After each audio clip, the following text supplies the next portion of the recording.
before we do that, as Jeff foreshadowed a bit, it is a gigantic visitors list for Georgia here this Saturday, getting ready to host Auburn. Let's take a look at some of those names right here. And it's a long list. We'll run through as many of these as we possibly can. We'll show these some of these to you here, including some 2020 commits for Georgia, like Broderick Jones, the 5-star offensive tackle, Jamil Burrows, the 4-star defensive lineman, Nazir Stackhouse, who's been very adamant about his commitment to Georgia here. They're going to be there. Some 2020 targets. Jeff, you mentioned Brian Brzee.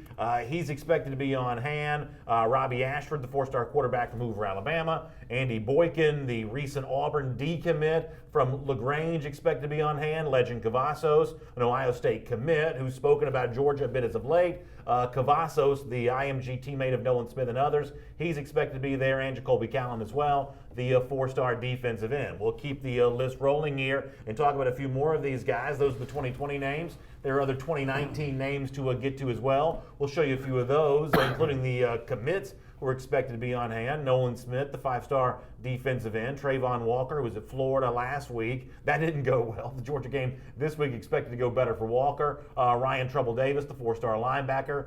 John Rice Plumlee, the quarterback, who, as you pointed out, is no longer listed as an athlete by the major recruiting services. Plumlee now considered a quarterback. He'll be on hand. Rylan Godey, Warren McClendon, Bill Norton, the commit from out of Memphis. He's expected to be there. And, of course, a big list of 2019 targets on hand here as well. Nakobe Dean, Trevor Keegan, the offensive lineman from Illinois, and Kenny McIntosh as Georgia pursues that elite running back. McIntosh will audition in that role when he takes his official visit to Georgia this weekend. And as Jeff pointed out, those for Dean and McIntosh are truly official visits there. So, Jeff, the names don't get any bigger here. A lot to process when it comes to that long list of names there. How do you kind of summarize all of this? What this means for Georgia? What are those 2 or 3 key things that Dog fans ought to be looking for as Georgia hosts Auburn here this weekend? Yeah, it's kind of going to be like a lot of things are going to kind of come together full circle, Brandon, as you kind of hinted about in your opening statement.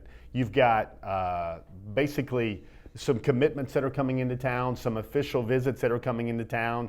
You have the situation yesterday with DJ Daniel and the implications, which we'll get to on later in our show, about what that means for that now 17-man Georgia class of 2019 going forward.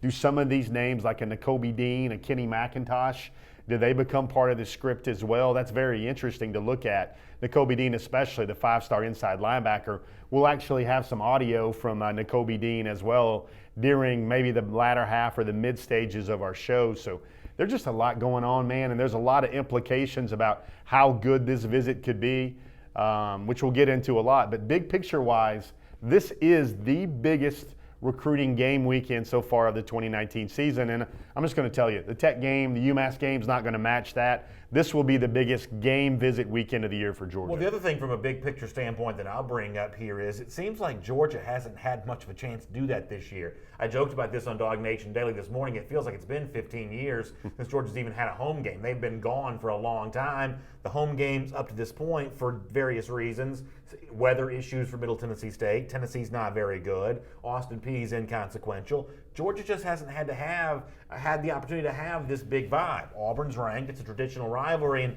finally here, kind of all at once, Georgia will do all of its impressing recruits in kind of one game, nighttime atmosphere for the Auburn game on Saturday. It's kind of weird that we haven't really had this big moment yet. The Tennessee game was kind of that, but this is going to be that to another level. Well, what it's going to be is it sets the hook, I guess, in the mouth of the fish to reel in a lot of big guys. Because let's face it, if Georgia plays up to its standard, it should beat Auburn on Saturday, and then you're going to have the mix of a Saturday night in Athens, the electric atmosphere, no black jerseys required between Auburn and Georgia. If Georgia wins, it's a Saturday night in Athens. The fourth quarter will happen, the backdrop with Light Up Sanford. The Krypton Fanfare will be there. It will be a day of tailgating for everybody. So the fans will be all, nice and lubricated, I guess, or nice and motivated, I guess, for the dog walk. The new recruiting lounge, the West End Zone, the new wrinkles about the new stadium interest. A lot of those guys haven't seen that yet. So Georgia has a chance to dial in a lot of things for its 2019 recruiting class this weekend. And a really good question came in for you on YouTube. I want to read that, but let me squeeze in a quick comment of my own in response to what you just said. There will be no black jerseys, no blackout. Kirby Smart's talked about that, but I really believe that's not going to do anything to dampen the atmosphere on Saturday. I believe it's going to be an intense atmosphere no matter what color jersey Georgia happens to be wearing. Yeah, it'd be kind of funny. It'd be kind of like Coach Smart and the staff if everybody would be worried about the black jerseys this, the black jerseys that, and eventually when Georgia does it, maybe it's even an alternative color or an alternative helmet. That staff and that gentleman who leads the Georgia program likes to keep the fans guessing. All right, real quick comment here coming in from YouTube. Eric M. Rio asking you, with all that list of visitors that we just rattled off, the one name he noticed not being on there was the five-star linebacker and Auburn commit Owen Pippo. There has been some rumor and some chatter, even came up on the Dog Nation Daily today, that Pippo might be in Athens either to watch the team he's committed to or maybe give Georgia one more kick of the tires here. Any chance that we can expect Pippo to be in Athens on Saturday? And does that materialize into anything if he is there? Well, see, the way I look at it and the way I go about my business is I'm still an old school reporter at heart. I get my information firsthand from sources. I try to double check it. It's been long rumored, and even Owen's told me that the only time he will be in Athens will be for the Auburn game. But things change. Rides fall through, kids get hurt, kids have more plans. I mean, Grayson, for instance, is involved in a state playoff chase as well. I'm by no means of saying that Owen Pappoe will not be there. I'm just saying that I haven't been able to confirm that with the weight and the anchor next to it where I can report it. Remember, this is just Wednesday. Lots of guys are flying in. A lot of these guys that I still could add to this list are telling me, I need to check with my ride, I need to check with mom, it's going to depend. But I will say this, the fact that it's a night game and gives everybody a 5-6 hour travel window in the morning to get to Athens around 2 o'clock and still be early for the festivities, we'll call it, I think you're going to see a lot more big names pop up than what's currently on there. Remember, not an official list, not the be-all, end-all list. These are the early RSVPs we've been able to collect really over the last 24 hours. Christopher White has an interesting comment on Facebook, says about the subject of blacking out the stadium. He says, let's black out the stadium, fans in all black. That would be a very interesting statement if the fans said, I don't care if Kirby Smart says the team's not wearing black jerseys, the fans are still going to dress in all black. That'd be kind of an interesting statement for Georgia fans to make. It's good to have you this year on Before the Hedges presented by Kroger. We'll have more on this visitors list later on our program. We'll actually hear from 5-star linebacker Nakobe Dean, 4-star running back Kenny McIntosh on their thoughts about visiting Georgia here this weekend. That's really good audio coming up later on from two of the biggest recruits in this 2019 cycle and two guys who have strong considerations for UGA right now. We'll do that coming up in just a moment. Before that, though, it was a big news week already for Georgia recruiting as Georgia gets a commitment here, a flip, if you will, as 4-star defensive back DJ Daniel, who surprised most in the recruiting industry when he chose South Carolina a few months ago, flipped that commitment from the Gamecocks to the Dogs here this week. Jeff, it is unusual for Georgia to be pursuing a junior college defensive back. I take that as a strong level of validation as to what kind of player Daniel is, that Georgia's taking an unorthodox step of going after him. What do you make of the entire news cycle here? The flip from South Carolina, I guess it starts off as a decommitment, turns into a flip. What do you make of the entire process here of Daniel now landing back with the school that we all thought he was going to be with to begin with, not the South Carolina hat you see there, but the University of Georgia? What do you make of all this? Well, I think it's very interesting. I think, first of all, the thing that comes to mind is this might be a rarity for Georgia and Kirby Smart. They don't like to dip into the junior college ranks for players unless they feel they can play early where there won't be a big learning curve. And everybody knows DeAndre Baker is going to be moving on to the NFL and going to receive a big Brinks truck full of money to do so at the end of this season. And Georgia's going to need an upper tier, top tier cornerback, maybe somebody that can come in and play right away. I think DJ Daniel is that guy. I saw him clock 4.4 speed in the 40 on very tall grass in Milledgeville at the Georgia military practice fields. And like Jermaine Johnson as well, Georgia's dipping into the JUCO ranks for two guys that they feel will travel right away and will get on the field fast for Georgia, can add to that nature of the defensive backfield that Georgia desperately needs. And it's very interesting. I think his decision went through a lot of arcs. First of all, coming out of high school, if he'd have qualified, he'd have probably went to Georgia. Maybe South Carolina took an early edge in his recruiting because they were the first one to identify him at Georgia military. They offered him on the spot at practice. Then Georgia takes a late lead heading into his decision. South Carolina finally flips finally clips Georgia at the edge at the end. Excuse me, guys, this is a lot to keep up with. So then what happens then? Georgia finds a way to get back in it. When everybody was wondering about Jalen Perry and those decommitments, what was happening, I feel, this is my thoughts right here, that Georgia was making room in the class for other high-priority targets. DJ Daniel now becomes the first cornerback commit for Georgia in the class of 2019, and he also made that trip to the Middle Tennessee State game after he had committed. And there kind of on the down low a little bit. It was on the down low. So all the while you sat there thinking, especially I did, that Georgia was still going to have a chance and that thing might go all 15 rounds. And Georgia, and it's a very surprising thing the way he did it too. He sends out a decommitment tweet, and then the next thing you know, while most of us are in the voting lines or whatever, watching our kids, he decides to go ahead and commit to Georgia as well. So DJ Daniel is an unorthodox recruiting arc and narrative for sure. Well, Petey Wheatstraw in our Facebook comment section said, Jeff, how long have you known that DJ Daniel was going to decommit? And here's one of those things where I don't think you have to be a Dog Nature recruiting insider to pick up on some of the on some of the evidence when it comes to this. On the day that Daniel announced his South Carolina commitment, now I keep a pretty significant firewall between Jeff and me. I don't want to know what Jeff knows because I don't want to be able to come on here and share my opinions freely. But I told you at the time that this is the kind of thing that I didn't feel like had a chance to last the full go here, because I thought that Daniel tipped his hand the day that he committed to South Carolina that this may not be a lasting commitment. Let me play you a little bit of audio of Daniel announcing South Carolina, explaining why it was the Gamecocks. I think you can look at this now and sort of see what I talked about then, which is this never felt like it was going to be permanent. Here's DJ Daniel. Just being on the background when I didn't have no offers at first, and how they just stayed with it, stuck with me. How they just been straightforward to me, Coach T-Rob, how they kept it real with me, Coach Muschamp.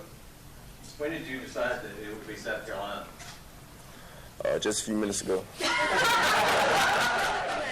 Listen, I'm not making light of DJ Daniel's choice here because it's hard to choose the right school for you, but I've been around the block here enough to know that if you make a choice the few minutes before you go live with that announcement, those kinds of decisions have a way of not sticking. When something seems too weird to be true, over the course of time, it ends up not being true. We saw this for the class of 2017 when it comes to Monty Rice. I think we saw that for the class of 2019 when it comes to DJ Daniel. Any kind of shocking announcement has a way of not exactly sticking. And with Daniel, I think he tipped his hand here. The South Carolina might not be a long-standing commitment because of the last-minute nature with which the decision was made. Well, recruits look at so many things. I think the only thing that you can say with 100% accuracy regarding these young men is that no two recruiting situations are alike.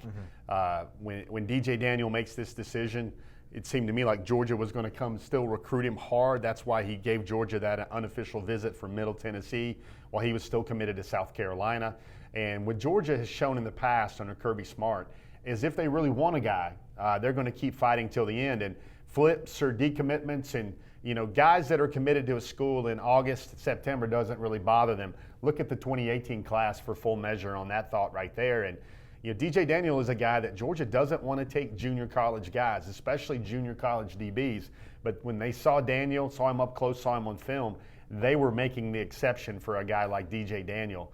And maybe the young man simply looks at how players are being developed. He sees what DeAndre Baker's doing at Georgia and how well Georgia's playing out on the corners with a young guy like Tyson Campbell, getting him ready to play, getting him a lot of reps early, even though he just came into the program in June.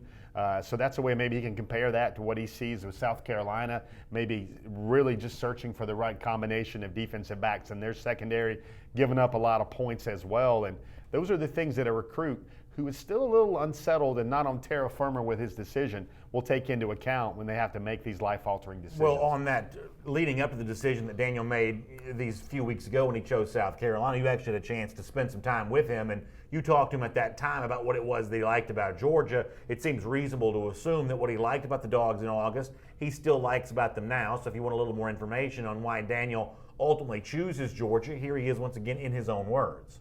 What's the best thing you like about Georgia? Just the love, the communication, not just with me. They talk more to my family than me. So I just know it's just love there and just being straightforward to me. I mean, that's firm right there. That's how you get to yes, by developing love, and that's his own word, straightforward, open lines of communication, not just with Daniel, but his family. The one thing that I think is amazing about this Georgia coaching staff led by Kirby Smart is their ability to form relationships. That's really how recruiting works. It's not the monikers like RBU or the cool edits on social media or even the big atmospheres like it's going to be for Auburn on Saturday night. It's the relationships formed, player, coach, player to family, and DJ Daniel, I believe, is once again another example of that. The more I do this and the more years and years I do this and get to know it, I think maybe if you're ever going to write a book on this stuff, it is the earliest things a recruit has to say about a school. Those foundation feelings and everything else, those things that go back longer and deeper with a recruit, I think those are the ones that germinate in the end in terms of a final decision when everyone starts waffling. It is those long sown feelings where people feel a certain type of way about a program. And like you said at the top of our show, Brandon, like lots of news is coming left and right. And we were able just to say right now, just posted on dognation.com, Georgia gets a big unofficial visitor, not for this weekend, but next weekend. The nation's number 6 running back, Noah Cain. I've learned that he is going to make an unofficial visit to Georgia for the UMass game. This is just posted on Dog Nation. He's going to be visiting for the UMass game, and that will be a chance for them to get face-to-face with Kirby Smart and the Georgia staff and figure out where everything stands, because Noah's had a flurry of activity. He'd taken an official visit to Auburn earlier in the season, just got off of Texas, will go to Penn State this week. Next week is the unofficial to Georgia for UMass. And then he also is going to close out his thoughts with Ohio State, Michigan, and then an official visit to LSU on an open weekend for the Tigers as well. And remains to be seen whether Georgia might need an official visit coming out of this visit for the UMass game. Remains to be seen if the black jerseys will sway him. Just kidding there, of course. But Noah Cain, everybody wanted to know what sort of move Georgia would make with Noah Cain in the wake of the John Emery news. He's apparently going to come to campus, and they're going to have a very informative meeting to kind of see where everything stands, how they would use Noah, and see if the good vibes Georgia had back in June when they had their last visit to Athens are still there in November. All right, let me call timeout just for a moment because a lot is happening here on Before the Hedges. I want to unpack all this. That's Dog Nation recruiting insider Jeff Sentell. My name's Brandon Adams. It's great to have you here on the program. And don't forget, Before the Hedges is presented by Kroger here each week, and Kroger invites you to say hello to lower prices at your local Atlanta Kroger. Look for the yellow tags on every aisle for the lowest prices of the week on some of your favorite items. And of course, we love Kroger being a part of Before the Hedges here each week. We were just in the moment of talking about DJ Daniels' UGA commitment. Grant Gray had a great comment in our Facebook comment section about how Daniels' commitment impacts other 2019 defensive back targets. Grant, I want to get to your question here in a moment and kind of look at all the board here remaining for Georgia with its 2019 top remaining targets. We'll do that here in just a moment. But Jeff, you have dropped a bomb right here onto our desk when it comes to a Before the Hedges. So let me kind of shift things around here and deal with what you just said on Noah Cain here. This is a story breaking at Dog Nation. You read the story at dognation.com that Noah Cain, the elite running back, 4-star back, nation's number 7 running back, I think. Number 6, number 6 running back, going to be at Georgia for the UMass game. And obviously, it doesn't take a recruiting insider once again to draw all the dots and a line here with the John Emery decommitment. All of a sudden, the attention turning to Cain potentially. You wrote about that the Friday after Emery's decommitment for dognation.com here. So, clearly, I thought you did a great job of laying out what this means from the Cain camp. They want a chance to find out a little bit more about what Georgia's plans for Cain might be, but how quickly could things progress here? Do you think that Cain is the top remaining priority for Georgia's running back position? Does this mean the door is now closed on getting back involved with John Emery Jr.? How about Kenny McIntosh, who we'll hear later on in our program, the 4-star back from down in Fort Lauderdale? What is the Cain news here being on campus next week due to this entire chessboard of potential running backs? Well, I think Georgia can't, given their designation as an alpha in terms of the country, in terms of recruiting running backs, really doesn't make sense for them to wait. What's that phrase you like to say a lot? Scared money doesn't make any money. Well, Georgia is being aggressive while they're out on the recruiting trail, and they want to get the narrative going. They want to sit there and they want to sit down with Noah and figure out if that's the fit and how Noah feels with all the other schools. I'm sure if the Cain family felt leaving Athens after that face-to-face for the UMass game, I'm sure if they felt like we can be the guy in the 2019 class. Remember, Kenny McIntosh is visiting this weekend on an official visit to Georgia as well. He's not going to make his decision until February when he makes his. He might commit. He won't sign. But that's how that kind of intersects there. John Emery Jr. Will he still get an unofficial visit to Georgia? Will he still grant Georgia an official visit? What about Ty Davis, the other LSU commit there as well? Those are the backs Georgia wants, and with this kind of move coming forward. Really, Noah Cain is the type of back that he was going to be somewhere in a great running back situation. Look at the places he's looking at: Ohio State, LSU, Penn State, Texas, Auburn. And if the LSU door is closed, maybe perhaps with Ty Davis and John Emery Jr., then that creates an opening for him at Georgia. And then also, if Georgia is in the market for a lead back in the 2019 class, I've been told for the longest time that Noah Cain and his family would definitely be interested in the Bulldogs and hearing what they have to say there. So let me ask you a question about this, because you used a phrase there that I think is really interesting. You said the guy. And The guy. Maybe I'm wrong about this, but it seems like that idea of the guy is more of an issue with 2019 running backs, and I can remember that being with other running backs in previous years. Let me give you a few examples of this. There's the thought that John Emery Jr. didn't want to beat LSU because Ty Davis was there, was only interested in coming to Georgia as long as he was the guy for that 2019 class. Once again, had Emery gravitated towards Alabama, and there were some rumors on the heels of his Georgia decommitment that he might, all of a sudden Trey Sanders now might be on his way out of Alabama as another kind of moving piece there, the other IMG teammate of Noah Cain.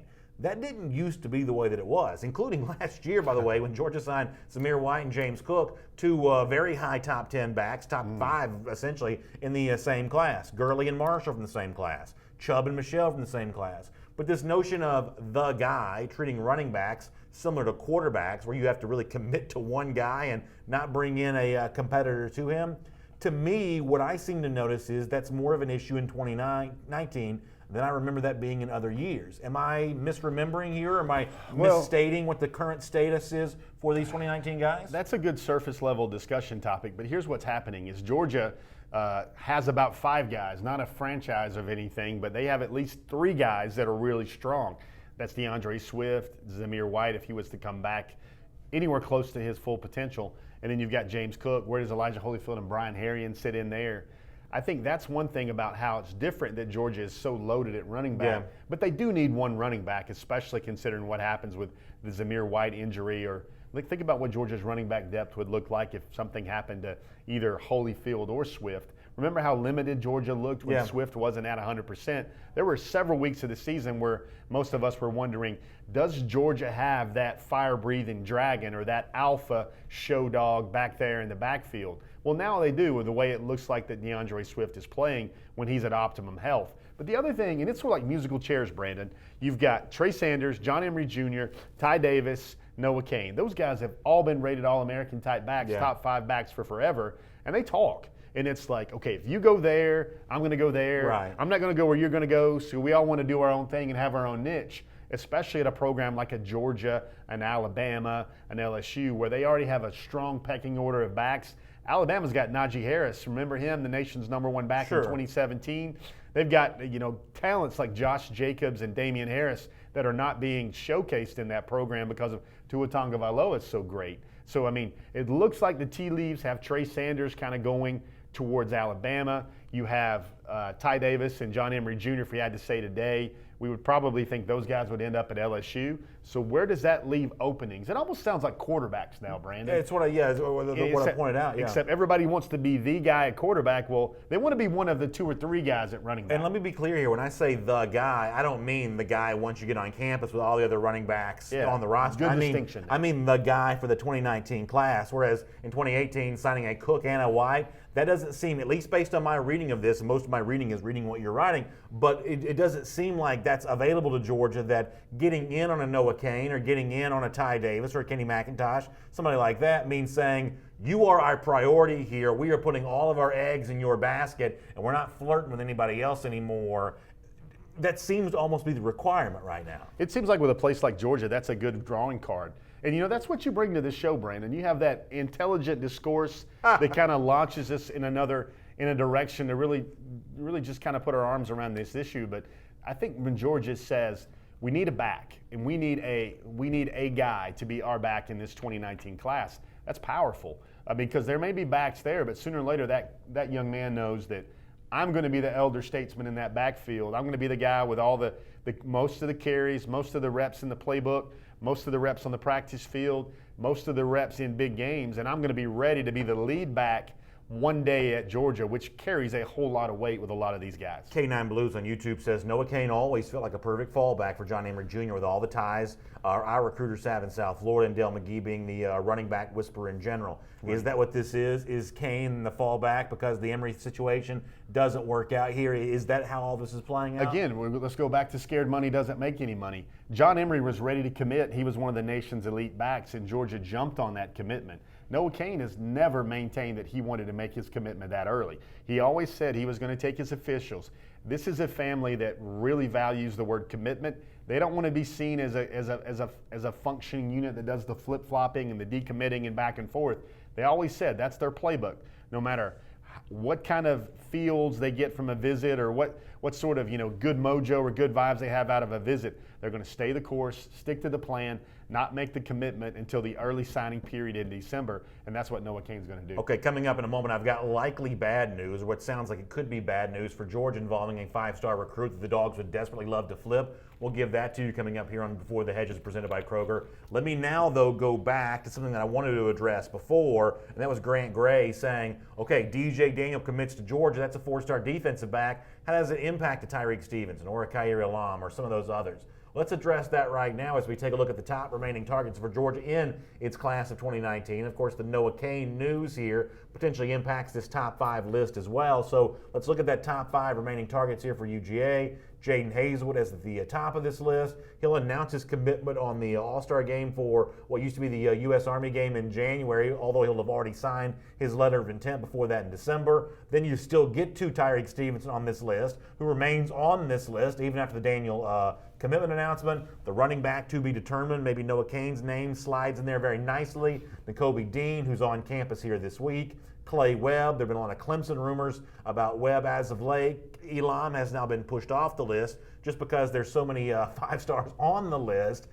So answer the question from the commenter, if you don't mind, the notion that Daniel's commitment impacting the Stevensons, the Elams, and the other elite 2019 defensive backs that Georgia is still, I would assume, looking at. Yeah, remember, this was just the first cornerback that was committed in this class, Brandon, in terms of DJ Daniel.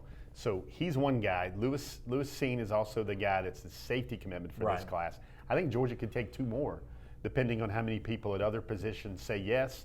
I think Georgia could take 2 more, and I think the 2 Georgia would like to close the class out with would be number 1, Tyreek Stevenson. Yeah. Tyreek Stevenson is going to be up at number 1 or number 2 at that list for the rest of this class, guys. I'm going to foreshadow. I'm going to spoil the surprise. I'm going to hint at the ending. Tyreek Stevenson, the dream chaser, is just that good. He's going to be way up on that list. Khair Elam is another guy they'd love to have. I think the ideal DB class for Georgia, and I'd love to hear how all the fans there and everybody out there that's watching right now feel about it, but if Georgia was able to construct a DB class that is DJ Daniel, nation's number 1 corner, Tyreek Stevenson, nation's number 5 corner, Lewis Seen, nation's number 3 safety, and then nation's number 8 cornerback Khair Elam. Sold. I think Brandon's happy. Sold. I think Brandon is very happy at the polls with that one right there, and that's what they want. Now, you hear rumblings about Nick Cross, the Florida State commitment, the nation's number 5 safety, I believe, also out of Maryland. Those are not as strong as of late from what I'm hearing. I think Georgia, with the DJ Daniel back in the place, which is a cornerback they really wanted, a true cornerback that could also slide over and play the nickel slot guy, star, whatever. He can do a lot of things. He's very physical. He's already 185 pounds, runs a 4.4, but he's 2 years older than a lot of these guys. He's used to covering grown men already, and I think a lot of those things is why Georgia never gave up on DJ Daniel. Well, let me give a quick response to that. Obviously, I think Georgia fans have grown very used to the luxury as of late of having DeAndre Baker cut off one half the field. I mean, Baker is truly one of these lockdown cornerbacks. The way that we used to talk about, Darrell Revis being Revis Island, and there truly is almost like a Baker Island in college football right now, and he's gone next year. I don't know that Baker is as tough to replace as Roquan Smith has been here in 2018, but he's really hard to replace. And let me try to be candid without being cruel. the 2017 class, which was loaded with a high number of defensive backs, for the most part, that group of defensive backs have not distinguished themselves at Georgia, which means recruiting defensive backs for 2019 is really important. And that's why I was joking with you when you were listing off that list of safeties, including Scene, and cornerbacks, including Daniel and maybe Elam and Stevenson. The reason why I get so excited about that is because I need to attack that problem with numbers. I don't know who the lockdown opposite Tyson Campbell is going to be, because I think that Campbell is going to be one of those. I don't know who that lockdown is going to be, but if you give me Elam, if you give me Daniel, if you give me Stevenson, and between the three of them, one of them truly pans out as a Tyson Campbell level player, I feel very good about that ratio for Georgia. Sounds like you're playing the numbers there, man. That's what I do. That's what I want to do when it comes to recruiting. I don't want to fall in love with any name, but I want to put my hope and faith in numbers, attack these problems with numbers. And then maybe there's the possibility that DJ Daniel becomes a lockdown in his own right, and Tyson Campbell becomes a lockdown in his own right, and all of a sudden Georgia went from one All-SEC corner to two cornerbacks, and then everyone wins. And in the case of Daniel, I know that he's going to get a lot less recruiting attention. I'm guilty of this as anybody. I'm going to talk more about Elam. I'm going to talk more about Stevenson because of the fact that they're higher-rated high school recruits here. But don't discount a mature body, right? A guy that's been through the ringer, been through a workout program, a little older than he would have been when he signed with Georgia had he done so out of high school here. There's something about that when you talk about an immediate replacement for DeAndre Baker, even if it's a similar level, a similar level of replacement. What linebacker's been without Roquan Smith. Don't discount a guy being a little bit older having an ability to do that. 2 points of clarification I'll make here, and I'll try to make them very rapidly. Number one, we put that top targets list up every week, but those we try to couch that to uncommitted targets. If we were sitting there looking at committed targets elsewhere, maybe that's another list for another show. DJ Daniel would have stayed really strong up on that board as well. Mm-hmm. The second thing, folks, and here I am again, this is my own Jeff thing here. Eventually, Georgia is going to get toe-to-toe with Alabama about 3 or 4 times over the next 3 or 4 years. Yep. What's going to have to happen, I feel, for Georgia to measure up to Alabama is they're going to need 3 or 4 or 5 cornerbacks, defensive backs that play at the level, maybe not a DeAndre Baker, but somewhere around an all-SEC level, maybe playing like Tyson Campbell is on his best day right now. You need 4 or 5 guys like that to deal with that quarterback and also that looks like a 5-pack or 6-pack of receivers that Alabama's got that is better than anyone else in the conference right now. That is well said. It's Before the Hedges presented by Kroger. And speaking of Kroger, there is a wine sale going on at your local Atlanta Kroger right now. It starts today. It runs for 5 days. Between now and November the 11th, you can save 10% when you purchase 6 bottles of wine with your Kroger Plus card. That'll almost get Jeff through dinner, but nonetheless, save 10% when you purchase 6 bottles of wine there between now and November the 11th. That's 5 days only at your local Atlanta Kroger. All right, here on Before the Hedges, I love giving good news. It's my favorite thing to do. Good news, Brandon. Yeah, that's what I like to do. But when there's less than perfect news to give, I think we do feel an obligation to at least be honest about that as well. And maybe an example of that is a recent conversation you had with the 5-star defensive lineman and Michigan commit, Christopher Hinton. Now, you've written about this at adogNation.com, but this is our first chance getting to talk about this here on Before the Hedges presented by Kroger. You caught up with Hinton the other day at the College Football Hall of Fame, and for Georgia fans who saw Hinton recently at the University of Georgia, who've always viewed him as a potential flip candidate, especially given the fact that Georgia flipped Otis Reese from Michigan a year ago, let me play some audio from your conversation with Christopher Hinton, and we'll discuss if that's really much of a possibility here. First of all, he told you that the only official visit he plans on taking is the one to Michigan, and then he gets into right now why it is that Michigan is such a strong pull for him. Here's Christopher Hinton talking about the possibility of ever looking at another school besides Michigan. Here's Hinton. Something crazy would happen today. I think it's like 3 choices. It would be Clemson, Stanford, and Georgia. Be those 3? Yeah, yes, sir. And it would be tragic, like coaching change or something like that? How would you describe that? No, I'm saying like shut down the program? NCAA bans for the next 10 years, something crazy like that. That's what it would take, huh? Yes, sir. How would you describe or put into words how Kirby keeps coming after you? Slow and steady. Slow and steady? Yes, sir. He stays in my ear, but he's not too, he's not talking to me every day, but he's definitely trying to keep that connection with me, which I do respect. So let me see if I can sum up all of this. He's only taking one official visit. That's going to be to Michigan. It could very well be that the last visit to Georgia is the last visit he takes to any school but Michigan. If he did decommit, it sounds like Georgia would be no better than the third choice there, and he would only leave Michigan on the heels of some sort of tragedy there, and yet Kirby Smart, slow and steady, keeps maintaining that contact. Have I described all of this pretty well here? I mean, without a gif or something that says he gone or that dude's going to Michigan. I mean, he even extended the hypothetical. He really just did the recruiting analyst work for me right there. I asked him like what would define tragic when he said something tragic happened, and he even brought the NCAA into it and said a 10-year bowl ban or shutting down the program by the NCAA. Listen, with Harbaugh, don't discount that as a possibility. But to me, Christopher Hinton makes it very clear that he is a Michigan man going forward, and we just wanted to include that into the show so people could get a matter of record regarding that 5-star target. So let me ask some questions just to kind of maybe close the book on this. This could very well be the last time we talk about Christopher or Miles Hinton, given the way this is all going down. Did Georgia do something wrong here? And let me expound upon my question. It's another example of an in-state guy, maybe in-state by name only because the Hinton family's been connected all across the country, but another example of an in-state guy not really giving Georgia the time of day for the most part. It's an example of maybe the Michigan academic credentials having a little bit better name brand than Georgia's, although the University of Georgia has really climbed the rankings in these U.S. News and World Report rankings of best public universities.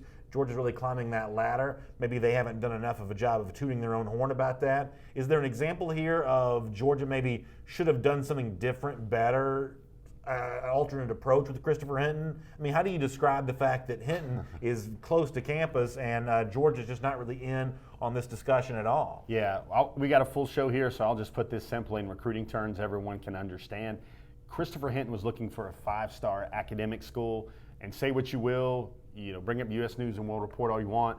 In their eyes, a family that truly values education, they don't see Georgia up to the same level as a Michigan or a Stanford as of yet. That's the simplest way I can put it. Yeah, it's really interesting. So Hinton is, I guess, gone there in that regard, and Georgia will turn its attention to other places. One of the things, though, I think from a Georgia fan standpoint that makes this a little easier to take, and Hinton's a slightly different player, admittedly, but the way that Jordan Davis, not a former elite 5-star recruit, has popped for Georgia as a freshman here in 2018, all of a sudden the pressure to really land defensive linemen doesn't quite seem quite so intense anymore, because you do see that when it comes to these big zero technique style guys, Georgia has a certain criteria they're using to go after them. There are a couple already committed here for 2018. Davis has the makings of being a really important player for Georgia for years to come, to say nothing of a slightly different kind of player like Trayvon Walker and the others. This doesn't seem as desperate a situation for Georgia as it once did. No, I think Davis is a mainstay for the next 2 or 3 years at least. I think everybody forgets is like as much as they like to bemoan defensive line recruiting, 5-star Trayvon Walker is there, the number 2 defensive tackle in the country for this class. They start adding 2 really elite pieces like that. Yeah. They're going to be in decent shape. And you got to remember as well, Hinton was more of a 3 or 5 technique coming out on the edge rather than a true nose. Sure, Georgia would love to have him. That's why Kirby still keeps those home fires burning a little bit. That's what Coach Smart is doing there. That's just smart recruiting. But I even think that tractor beaming in Christopher Hinton is maybe even beyond the powers of what you like to call Georgia's incredible Death Star recruiting machine that they have currently in place in Athens. All right, coming up a little bit later on, Real Talk, our latest chapter of that great series, will include the former Georgia wide receiver Terrence Edwards, looking at Jermaine Burton, one of the top wide receivers for the class of 2020. At one point in time, a guy in the state of Georgia. He's now moved on from the state of Georgia, but he could still very much be in Georgia's plans, the University of Georgia, when it comes to 2020 wide receivers. We'll hear from Terrence Edwards on Burton later on. That's a great conversation because Terrence actually knows Jermaine Burton's game really well. This is a great video coming up in just a couple of minutes that we'll show you here on Before the Hedges, presented by Kroger. Before that, Jeff Sintel, Brandon Adams. Let's turn our attention back to a big weekend of official visitors for Georgia and unofficial visits. Biggest of the season as Georgia gets ready to host Auburn. And let's focus in here for a moment on 2 very big visitors. Let me start with the 5-star linebacker Nakobe Dean, who takes his official visit to Georgia on Saturday. And Jeff, you had a chance to catch up with Dean. This is a great piece of audio here where Dean doesn't really mince words about what he's looking for from this Georgia visit, what he's seen already, what he's looking to see more of. And if you're a Georgia fan thinking about going to Athens, making some noise on Saturday, Dean's comments here may motivate you to do that even more. Here's Nakobe Dean previewing his UGA official visit. Seemed like every time I was at Georgia, it was just kind of dead. There was nobody there. It was during the spring or something, or the weekend, where everybody was gone or so. So I'm just trying to see how it is when everybody on campus with a full campus. Nakobe, what do you think it is you like best about Georgia? I love the mentality and the mindset. You know, it got that winning mentality, winning mindset. That it's a standard that they hold their players to, and I love that a lot. So two things here. One is very serious football related. One is obviously not. I'll start with the less serious topic. This guy's been to Athens in the spring and the summer. There's no students on campus, nothing going on. Can we get loud in the stadium on Saturday and show Nakobe Dean a good time? If you're a Georgia fan, I think you've got to take that as your personal challenge here. Tailgate all day long. Be ready to be loud in that stadium. Get that thing rocking and rolling. Nakobe Dean right there is telling you that's what he's coming to Athens to see.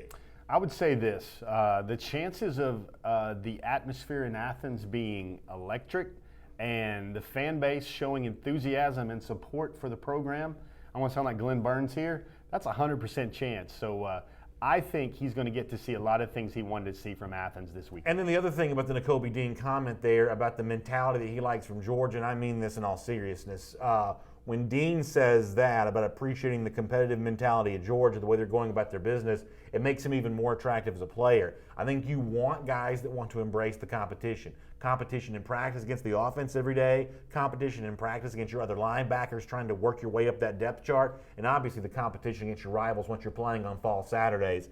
Dean right there sounds like the perfect dog. Now, I don't know if he ends up choosing Georgia. There's still a battle to be had here. Maybe Alabama's the number one suitor at this point, but Dean right there sounds like he's the mentality that you want at University of Georgia. He does. The more I talk to Nakobe, I really like him a lot. And later on this week, time permitting, I've got something with a little bit of weight I'm going to share with folks, and you know what that means. I'm going to write something about Nakobe Dean that goes beyond the normal peanut butter and jelly recruiting stories you might hear. And even as we're watching these clips right here, I've just think of this one story I know now about Nakobe Dean, maybe two stories that go through my mind now rather than nation's #1 backer, number 12 overall prospect, or wherever he's at right now. He was also just recently named Mr. Football for the state of Alabama. Love getting those Mr. Footballs on a signing class, wherever you're at, whatever program you're at. If you can add a Mr. Football from a big state in the South, that's a good thing. Yeah, so good stuff there when it comes to Nakobe Dean. Also, 2019 running back Kenny McIntosh from Fort Lauderdale. He's also thinking about his visit to Georgia on Saturday, and he previewed that as well. Here's what McIntosh knows about Georgia, what he likes about Georgia, and what he's looking forward to seeing more of. Here's McIntosh. I know that they known as RBU. I know that they run the ball. They're going to definitely run the ball, get the backs involved in the game, early.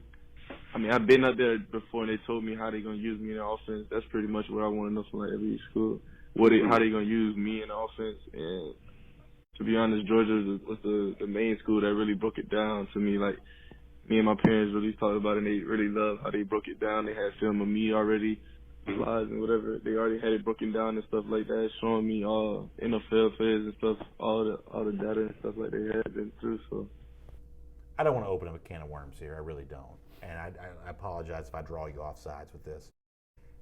I can't help but notice how much more aware Kenny McIntosh seems to be of Georgia's plans for him and how he would be used at Georgia than Jaden Hazelwood was.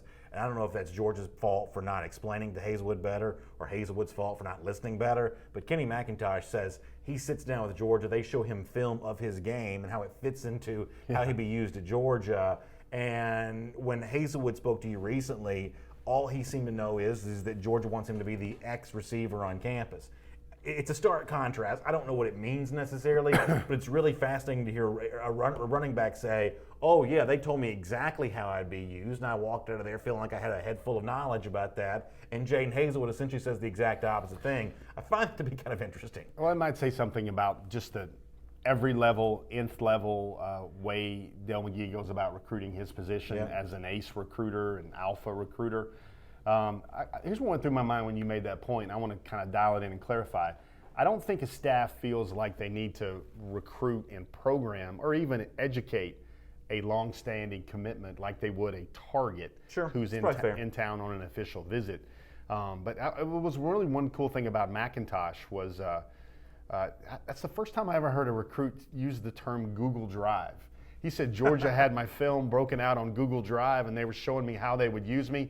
The moving parts on Kenny McIntosh, I want to make sure everybody knows. It's about 6'1", about 218. The big back, I don't know if Georgia's had any trouble on short yardage, but perhaps he can. If Georgia ever finds a spot in the game where it needs some short yardage play, he could lean forward. Not the fastest 40 times. He admits it. He says he's never really trained to be running the 40.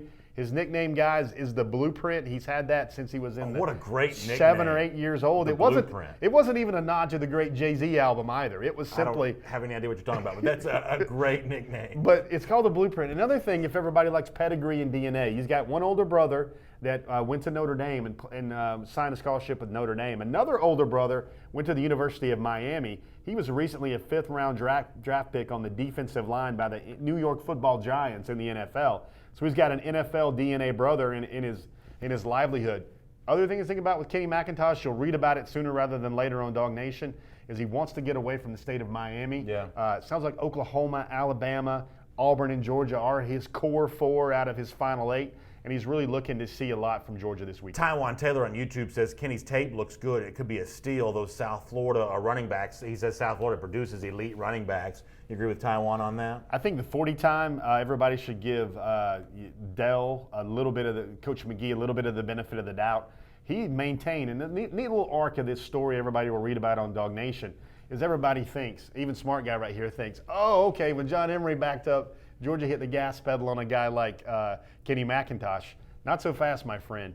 The relationship with Dell and Coach McGee and the Georgia staff went deeper than that, and there's never been any drop-off even after the John Emery decision. So that's why he feels Georgia gets him better than any other school right now. All right, still to come here on Before the Hedges, presented by Kroger. We'll go hurry up. We'll take as many of your comments over the course of 5 minutes as we can. Questions too, and we'll also give away a $50 Kroger How About Them Groceries gift card. We'll do that to close out our show. Jeff's got his weekly 6-pack here as well. And of course, don't forget to say hello to lower prices at your local Atlanta Kroger. Look for the yellow tags on every aisle for the lowest prices of the week on some of your favorite items. Now, before we get to hurry up and 6-pack and all that fun stuff, let's do something else that's really fun here and take a closer look at 2020 wide receiver Jermaine Burton, a guy that was supposed to play his high school football this season at Marietta High School as part of that great powerhouse in suburban Atlanta. Went out to California, I guess, instead is where Burton is now. But Georgia's still got its eyes closely on him. And Terrence Edwards, the great former Georgia receiver, who's our guest for this series of Real Talks, well, he likes a lot about Burton. And when you hear Edwards' explanation of what makes him such a good player, I think you may like him a lot more, too. Here's Terrence Edwards, Jeff Sintel, and Jermaine Burton, the latest edition of Real Talk.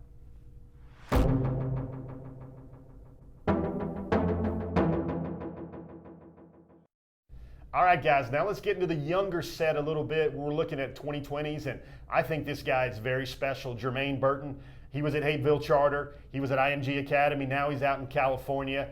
I don't care what the rankings say. I think he's one of the top 5 receivers in the country. The things he can do while the ball's in the air, you don't want to hear it from me. You want to hear it from Terrence Edwards. What's Real Talk right now about Jermaine Burton? We got to give a little history on this right here. I have been training Jermaine Burton since he was in the 7th grade, so I know this player very intimately. The first time I trained him, I told his mom, you have something special. And he was a raw receiver that could catch and knew nothing about playing position, but his ball skills, hand-eye coordination, is probably the best I've seen in a long time, and that including Jaden, that including Dominique Blaylock. So if you're creating your robotic all-everything receiver, hands of this guy, eyes of this guy, frame of this guy, feet of that guy, Jermaine Burton has the hands? Jermaine Burton has the hand-eye coordination. He is that person I'm putting to be hand-eye, body position, going up, catch the ball when it's in the air. He can track the ball better than anyone I've seen or trained. All right, guys, I'll tell you what, let's get Real Talk in here. It sounds like we don't even need any film. He can do this Ray Charles style. Check it out, this film. Jermaine Burton. Now, these are 9th grade highlights. What immediately, if you're showing the first clip on his film, what are you showing guys off right here? See, right here, he's catching a slant and it's all hands. It's not getting in close to his body. He's very confident in catching the ball away from his body in his hands. You look at him, what were the first things you started to work on when you tried to make Jermaine Burton? He's got the offers already. When you tried to make him elite and refine his craft, what did you want to do initially? Just starting off, I refined everything because he didn't have anything, so it wasn't anything there to really refine. I just had to give him all the tools. Just coming in very raw, didn't know much about the position. he just can run up and down the field and catch the ball. So we work extensive hours just working on from A to Z, from starts and stances to getting in and out of breaks to releases to catching the ball at the highest point. And he's already was a confident kid at catching the ball. We just went out and just worked and made him the receiver that he is today. Now, Terrence, let's act like this is a big-time SEC football office and they're chopping up this film. Film looks great. It looks like gold. This is even a ninth grade film here right now. The next thing that college coaches want to know is, how does he work? How does he accept coaching? You already know the answers to that. Oh, he has the work ethic. He's a sponge to learn and to get better. He's a sponge. So he's out in Calabasas right now, and I think his receiver coach is Curtis Conway. So he has a great coach with NFL pedigree teaching him right now. So I'm happy he's in good hands. Where do you see this kid? You're looking at a young man right now that's still a 2020 class right here. Where do you see this kid when he's a senior? If there's a better 2020 receiver, I would like to see him, just from all the things. Right now, we're looking at his freshman film.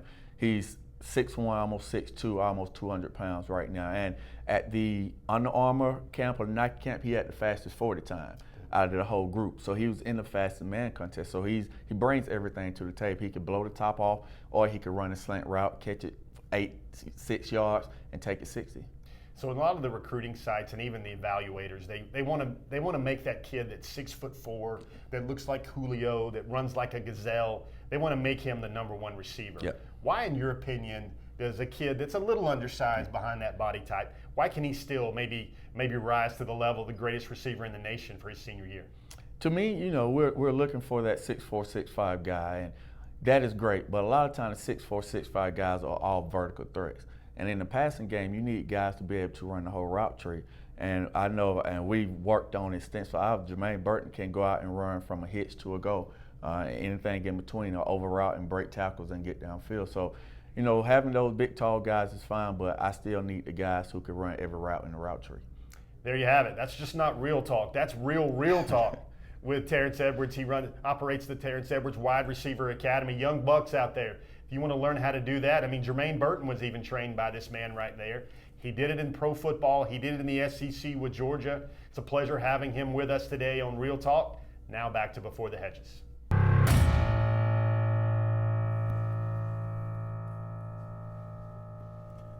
So great stuff there. Obviously, the 2019 wide receiver position is getting a lot of attention because Dominic Blaylock is such an impressive UGA commit, and Jaden Hazelwood continues to be such an intriguing target.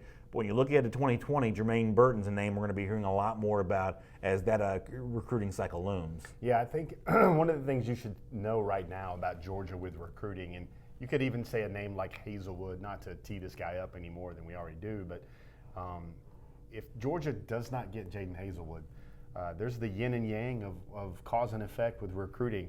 And should they not get Jaden Hazelwood, that would open up the window more for a big-time target in 2020, a guy like a Jermaine Burton per se, because he knows how talented Hazelwood is. And, of course, he'd love to play with the dude, but Georgia not having an elite, #1 alpha-type target at receiver will create more opportunity for the next guy. All right, so it's been a loaded show with a lot of news for us already here on Before the Hedges presented by Kroger. We're not done yet. Jeff is actually, just in the last couple of minutes, found out 3 more names that can be added to the visitors list for Saturday. We'll actually give those to you about 5 minutes right now. Let's do the 6-pack first, and then we'll give you 3 more names to put on the visitors list for this Saturday. But I love doing the 6-pack. It's questions. They're typically themed around the upcoming game for Georgia. It is a ton of fun, and Jeff will give you a chance to kick off the latest edition of the 6-pack right now. So we got the buzzers ready. Let's go ahead and warm up the buzzers. I'm going 6 for 6 this week, by the way. He's calling 6 his for shot. 6. Oh, I'm not dressed like Batman this week. I can focus on the answers.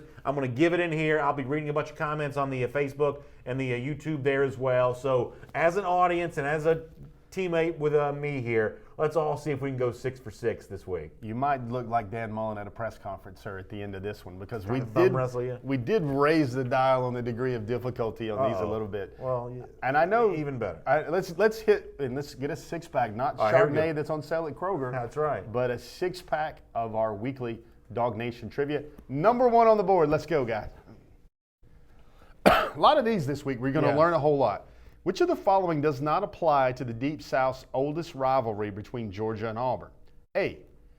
Auburn turned the fire hoses on a on a big UGA road win in 1986? That definitely happened. Shout out to Wayne Johnson, by the way, for leading that one. B, these teams played the first overtime game in the SEC. That also happened. Am I spoiling this by saying that? No. 1996. Play along, folks. That's what it's all about. Yeah. C, the Bulldogs have faced Auburn more than any other team in their history. Ooh, that's interesting. And D, Georgia beat Auburn the first time these two schools met. Okay, I'm going to say the one that's not true is D. You're going to say D. I'm going to say D. Now- Let me get some more answers here, but I'm going to say D. I believe that Georgia and Auburn almost would have had to have played each other the most. Jay Wise agrees. Richard Kenmore says B. No, Dogs in Auburn did play the first overtime game in 1996. Daniel and Taylor and Terry Locklear predict I'm going 0 for 6. That's not nice. Brian McPhail also says D here. Double R says C. I believe I'm right about this. The correct answer is D. The incorrect series there. Yeah, there you go. Bell him up. There you go. So that's the issue there on that. Yeah, 96 was a great Georgia Auburn overtime, and 86 the crazy turning the hoses on. You got to find this video online. I said this on Dog Nation Daily this week during our video comment section. People think college football is crazy now. It's nothing like it was in the 80s. Georgia and the SEC was like this lawless place where when Georgia scored a touchdown, fans would celebrate by just throwing their cups from the upper level down to the lower level. You remember that? Those Pos cups would come spinning down? They would be cascading down from the upper rafters and ducking everything. you in the Can you imagine cover what of your social head? media would have done with something like that? A fire hose. Y'all, if you didn't grow up in the 80s, I don't know what to tell you. It was a good time. So here's the 86 Georgia Auburn in 7 seconds. Starting quarterback not available for the game, personal reasons. Backup quarterback comes in, not expected to beat Auburn in Auburn, and Georgia does so, 20-16 in Jordan-Hare. As I said, shout out to Wayne Johnson. Great job that day.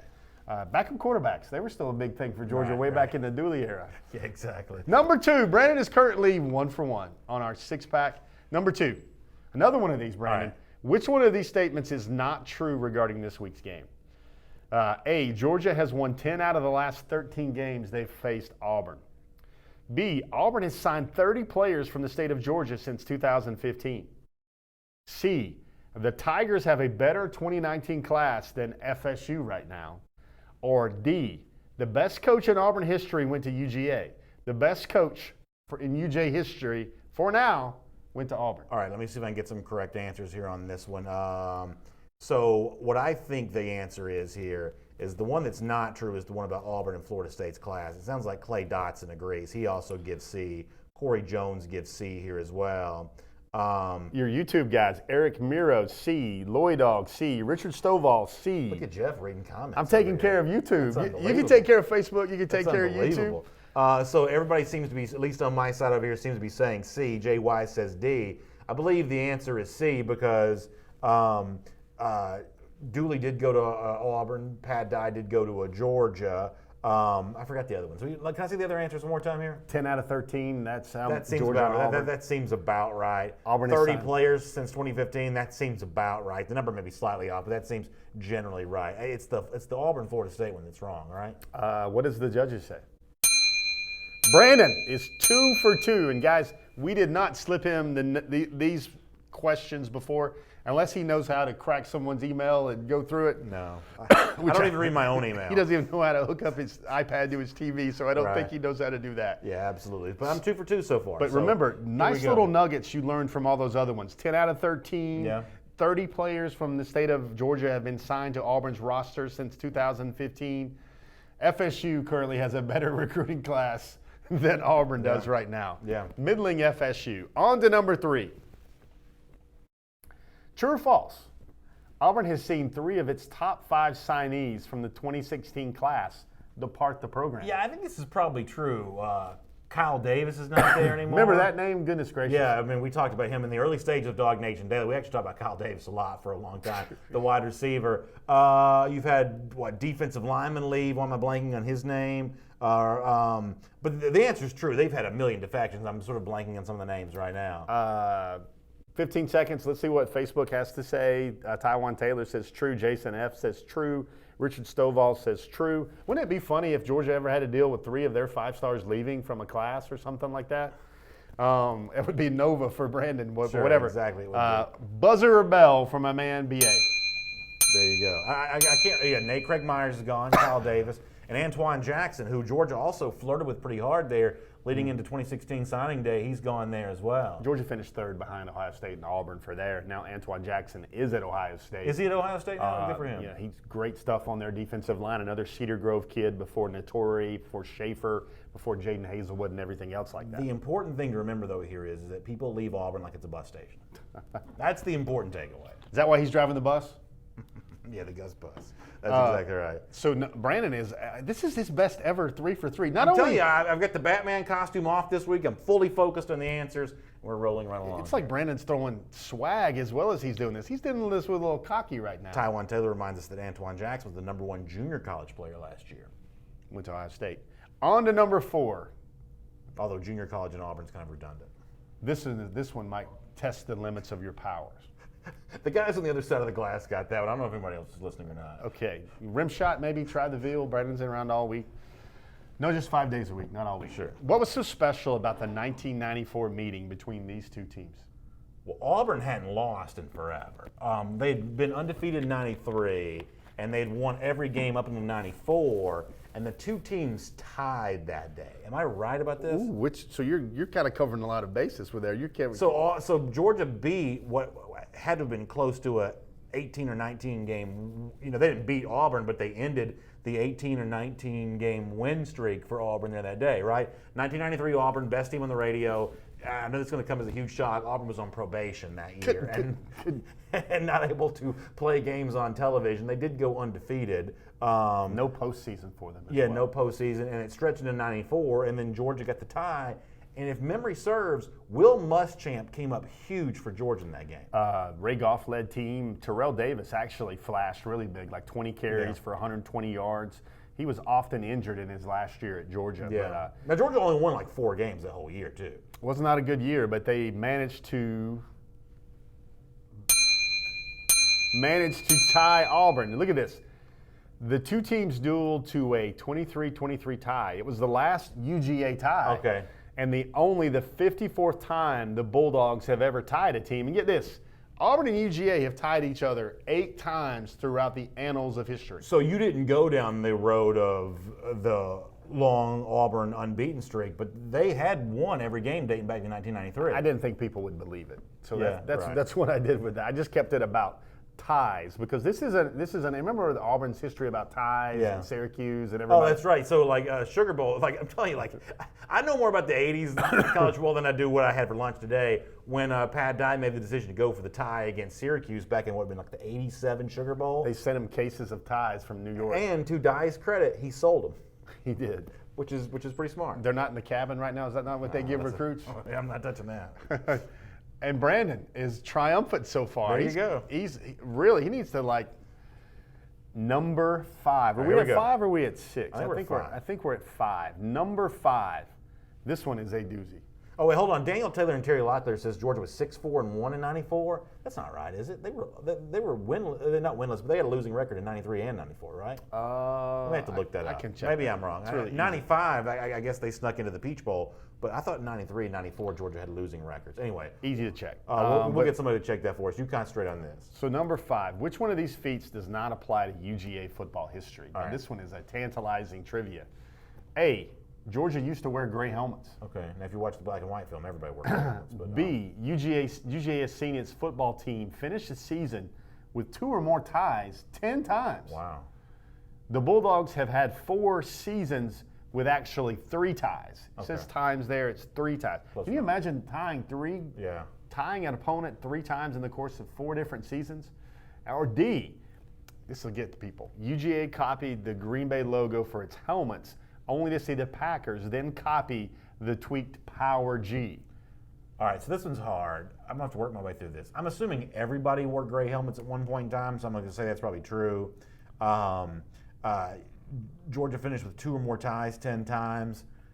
That probably sounds about right. I'm assuming it's the Green Bay logo here thing that's probably wrong. The truth is, you probably think I'd know that Green Bay Packers G logo story. I actually can't recite that off the top of my head here, but I'm going to assume that that's the one that's wrong here.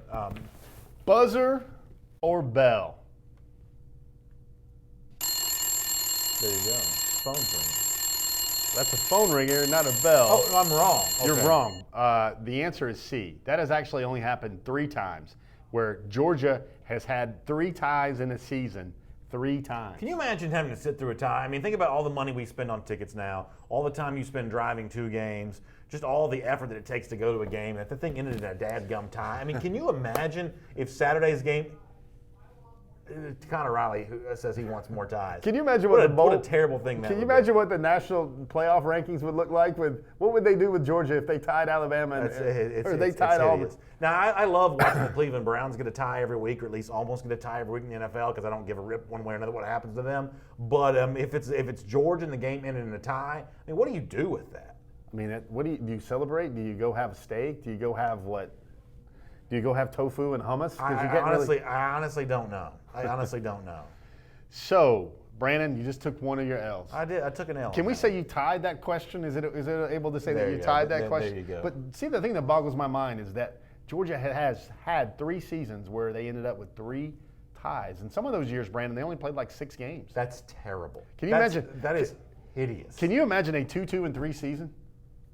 2-2-3, folks. It's all in the record books. If I wanted to see a team go 2-2-3, I'd watch the Winnipeg Jets. That's a hockey. All right. Number 6. Oh, okay. Excuse me.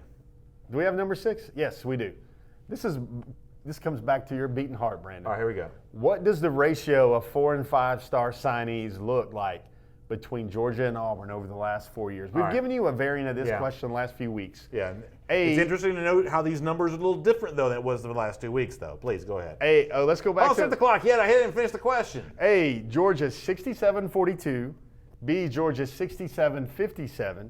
C, Georgia 67-63. Or the 2 teams are actually tied at 67. It's definitely not D. It's definitely not C. I believe the answer is B, I believe. B. Let's look back at the board. B. Let me take care Jason F says C. RT367 on YouTube says B. Over here on the Facebook side of things, Clay Dotson says B. Philip Jordan Wells says C. Now, this doesn't account for low 4 stars, which Auburn signed a lot of last year. I'm not making that up. That really is true. But they signed like 17 4 stars last year alone. So I think the answer here is, what did I say? Well, whatever I said. Let's go back to the board and let him look at the board one more time. The answer I believe is B.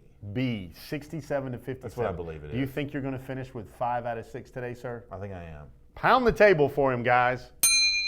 I mean, listen, Jeff, I've said this all week long, that because of that number right there, the fact that Auburn has done a pretty good job of signing elite prospects over the last 4 years, this game is going to be closer than Florida or Kentucky. The honest truth is, if Auburn and Florida played, Auburn would wipe the floor with Florida. This is the toughest team that Georgia's going to play in this 3-week stretch coming off the bye week. The toughest game of the 3 is Auburn, even though it's at home. I'll put a little flesh on that point. When Georgia faced Florida, the ratio was 67-37. The Bulldogs had a 30-player, elite player prospect edge. When they played Kentucky, it was 67-15. That's enormous. That's kind of what the first half was supposed to look like. This week, though, 67-57. And the ratio this week is much closer than the last 2 weeks. We are going to do our hurry up and get 5 minutes worth of questions and comments, as many as we can take in 5 minutes. Before that, though, Jeff, you enticed us with this a little earlier. 3 names to add to the visitors list for Saturday. Would you mind revealing those names? Yeah, they're commitments, but everybody wants to know about the nature of the commitments. Everybody saw John Rice Plumlee, the quarterback. Interesting note right there. He's no longer an athlete. According to 24/7 Sports composite ratings, he's which is a good thing for a quarterback. Yeah. That's like saying you're the skinniest sumo wrestler or something like that. That's very true. He's now designated as a 4-star quarterback, and he is the nation's number 8 dual threat quarterback for 2019. Good job, John, who is a terrific young man. So Georgia now has a top 10 dual threat quarterback that everybody kind of forgets in this signing class a little bit. But the 3 names, Zion Logue will be there. Tresman Marshall will also be there for UGA Auburn, and also Tamon Mitchell. Okay. So the Tennessee 3 is actually going to be there, but Wildman Bill Norton is not going to be flying down in a private plane to Athens this time. He's going to be driving. Maybe his hair is going to be blowing in the back of the convertible whatever you want to call. And the Tennessee 3 is going to be there, which is Tamon Mitchell and Zion Lowe. There's a wine sale at your local Inland Kroger right now. It starts today. It runs for 5 days through November 11th. You can save 10% when you purchase 6 bottles of wine with your Kroger Plus card. Check that out. All right, speaking of Kroger, we're going to give away a $50 How About Them Groceries Kroger gift card here as we go. Hurry up. As many questions and comments as we can take over the course of the next 5 minutes. We will pick a winner from Facebook and from YouTube. And I got to get my... Can we get to 20 this week? That would be our new benchmark. Let's try to... do you mind counting for us? We'll see if we can get to 20. Dave, our buddy, is going to help us out with this. And let's see how many we can do here. You want to start the clock? And we'll go now. Corey Jones says, how are we looking with the Hinton brothers? We talked about Christopher earlier. How about Miles? Hinton, no chance or 0.1% chance. Miles Hinton, you'll read about this sometime on Dog Nation, maybe. I think Georgia is number 3 or 4 for him right now. Ace Cranford says, who is the most explosive, take it to the house running back in the 2019 class? If it's Emory, who's second? Might be Trey Sanders.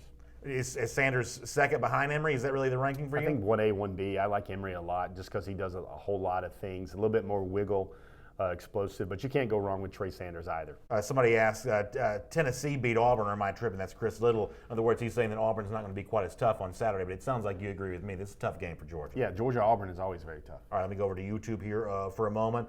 Brian McPhail says, who's going to be the unnamed commit so far this year? Any secret commits out there for you, Jay, right now? I think it would be a flip there, and I will leave that dangling thread right there. K9 Blue says, we have 17 commits right now. What are position allocations for you for remaining spots? You have an idea about how the position breakdown could go for what Georgia still has left to do here? 1 running back, 2 more defensive backs, 2 more offensive linemen. That's what I think right now. Taiwan Taylor says, and perhaps another linebacker. Where will UGA finish this year in recruiting? What's the ranking that's available to Georgia right now, Jeff? 2-3. You're going to watch this familiar team, Alabama. I think they'll close really strong with some significant prospects down the line. Is it above 300 class for Georgia this year? Oh, yeah, definitely.